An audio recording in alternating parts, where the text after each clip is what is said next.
So Chris Eubank Jr. wants to fight Gennady Golovkin now, who has recently turned 38. Coincidence?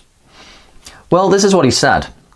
"We were supposed to fight, and it has always irked me that the fight was stolen from me and given to Kell Brook at the last minute.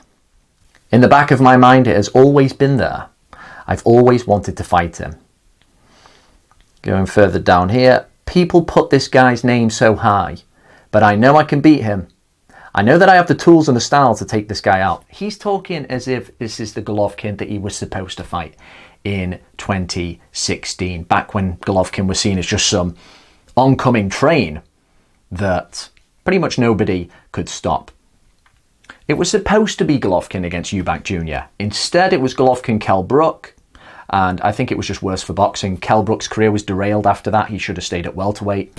And for Eubank, had he fought Golovkin, even if it had got battered and beaten, which was very likely, he would have been given some respect, because Golovkin's reputation at that point was just as this real new destroyer. New Mike Tyson. That's not how boxing works. As we know, people guard their undefeated records. They're given the luxury of weighing up risk-reward all the time until just when they see the ship is about to go over the horizon, they put up the hand and go, "Oh no, I want that fight now." Well, Eubank isn't going to get his wish.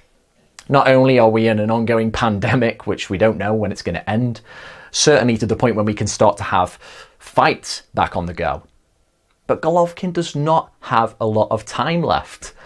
A third fight with Canelo is much higher on his to-do list than, as Eubank Jr. said, Golovkin is on his to-do list.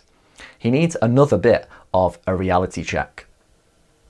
And let's just have it out, even if Eubank Jr. were to face Golovkin now, this somewhat diminished force, who was never quick, who's starting to slow a bit, gets hit that little bit more. I cannot see Eubank Jr. hanging with Golovkin. Not Golovkin in 2 years' time when he turns 40. That thudding, calculated jab would do a doozy on Eubank Jr., who has yet to really harness the basic fundamentals of boxing. Yeah, he had his last fight with career best win against a really jaded De Gale. That doesn't tell us anything. The fight isn't going to happen. It's simply not a fight people really want to see, despite what Eubank Jr. has said. If it somehow were to happen, how many rounds does Eubank Jr. last?